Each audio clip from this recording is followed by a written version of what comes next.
1 Kings chapter 21. After these things, Naboth the Jezreelite had a vineyard which was in Jezreel, next to the palace of Ahab king of Samaria. Ahab spoke to Naboth, saying, "Give me your vineyard, that I may have it for a garden of herbs, because it is near my house, and I will give you for it a better vineyard than it. Or if it seems good to you, I will give you its worth in money."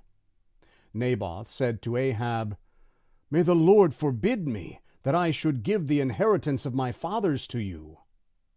Ahab came into his house sullen and angry because of the word which Naboth the Jezreelite had spoken to him. For he had said, "I will not give you the inheritance of my fathers." He laid himself down on his bed and turned away his face, and would eat no bread.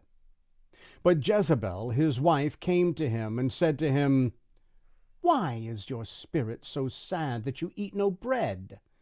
He said to her, "Because I spoke to Naboth the Jezreelite and said to him, 'Give me your vineyard for money, or else, if it pleases you, I will give you another vineyard for it.' He answered, 'I will not give you my vineyard.'"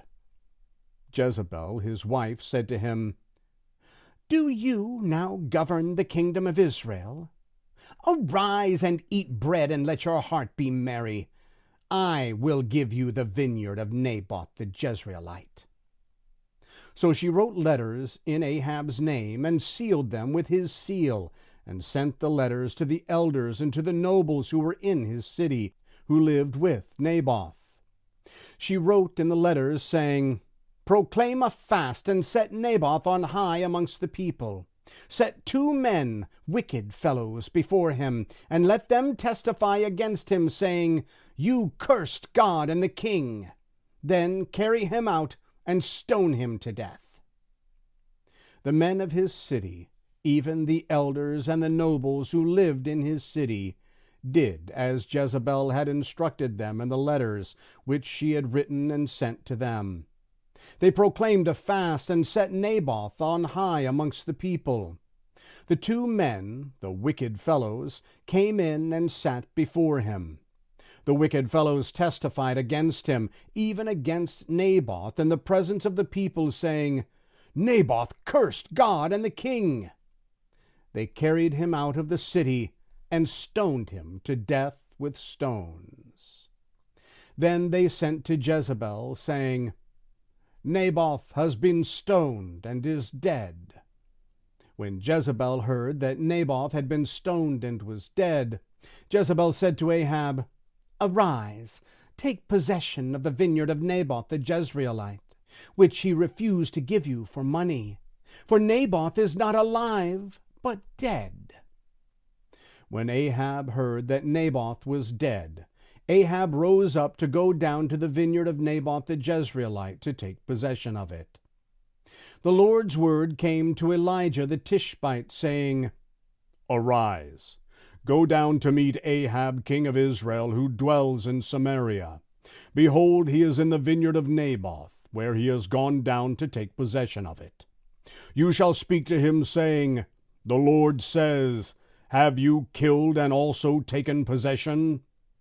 You shall speak to him, saying, 'The Lord says, In the place where dogs licked the blood of Naboth, dogs will lick your blood, even yours.'" Ahab said to Elijah, "Have you found me, my enemy?" He answered, "I have found you, because you have sold yourself to do that which is evil in the Lord's sight. Behold, I will bring evil on you, and will utterly sweep you away, and will cut off from Ahab everyone who urinates against a wall, and him who is shut up, and him who is left at large in Israel. I will make your house like the house of Jeroboam the son of Nebat, and like the house of Baasha the son of Ahijah, for the provocation with which you have provoked me to anger, and have made Israel to sin." The Lord spoke of Jezebel, saying, The dogs shall eat Jezebel by the rampart of Jezreel. The dogs will eat he who dies of Ahab in the city, and the birds of the sky will eat he who dies in the field. But there was no one like Ahab, who sold himself to do that which was evil in the Lord's sight, whom Jezebel his wife stirred up. He did very abominably in following idols, according to all that the Amorites did, whom the Lord cast out before the children of Israel. When Ahab heard those words, he tore his clothes, put sackcloth on his body, fasted, lay in sackcloth, and went about despondently. The Lord's word came to Elijah the Tishbite, saying, See how Ahab humbles himself before me. Because he humbles himself before me, I will not bring the evil in his days, but I will bring the evil on his house in his son's day.